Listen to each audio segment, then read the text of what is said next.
ഈ ഈഴവ പിന്നാക്ക vote bank എന്ന് പറയുന്നത് ഒരു ഫിക്സഡ് ഡെപ്പോസിറ്റ് ആണെന്ന് CPM വിചാരിക്കുന്നു. അവിടെയാണ് പ്രശ്നം. അപ്പോൾ പിന്നെ ന്യൂനപക്ഷ വോട്ടുകളൂടി ഇങ്ങോട്ട് സമാഹരിച്ച് കഴിഞ്ഞാൽ കൃത്യം സോഷ്യൽ എഞ്ചിനീയറിംഗ് ആയി. ആ സോഷ്യൽ എഞ്ചിനീയറിംഗ് അതുപോലെ തന്നെ ഇപ്പം കേരള കോൺഗ്രസിൻ്റെ ജോസ് കെ മാണി ഇപ്പുറത്ത് വന്നതോടുകൂടി ക്രിസ്ത്യൻ വോട്ട് വരുന്നു. സമസ്തയിലൊരു വിഭാഗം മാറി നിൽക്കുന്നതോടുകൂടി കുറച്ച് ന്യൂനപക്ഷ മുസ്ലിം വോട്ടുകൾ വരുന്നു.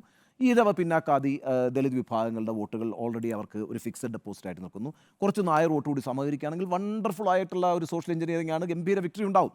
പക്ഷേ ഇത് ഫിക്സഡ് ഡെപ്പോസിറ്റ് ആണ് വിചാരിക്കുന്നിടത്ത് ഈ അപകടം നിൽക്കുന്നത്. അവിടെയാണ് ഒരു എന്താ പറയുക, അതിലേക്കാണ് ഒരു ഇൻറോഡ് BJP ഉണ്ടാക്കിയിരിക്കുന്നത്. ഇനി വെള്ളാപ്പള്ളി നടേശൻ വിചാരിച്ചാലും അത് തടയാൻ കഴിയില്ല. അതുകൊണ്ട് വെള്ളാപ്പള്ളി നടേശൻ്റെ നിയന്ത്രണത്തിലല്ല, വെള്ളാപ്പള്ളി നടേശനെതിരായിട്ടുള്ള കേസുകൾ ഇപ്പോൾ നേരത്തെ സ്മൃതി പറഞ്ഞു പലതരത്തിലുള്ള കേസുകളുണ്ട്. ആ കേസുകളിൻ്റെ മേലിൽ അടയിരുന്നിട്ട് അല്ലെങ്കിൽ ഇന്ന് നാളെ മുതൽ ഇനി വെള്ളാപ്പള്ളി നടേശനെതിരായിട്ടുള്ള കേസുകൾ വളരെ ഊർജിതമായി അന്വേഷിച്ചു കളയാമെന്നൊന്നും വിചാരിച്ചാൽ അവസാനിപ്പിക്കാവുന്ന പ്രശ്നമല്ല. അത്തരത്തിലൊരു ഫൈറ്റ് കൊണ്ടല്ല ഈ പ്രശ്നത്തെ മറികടക്കുന്നത്.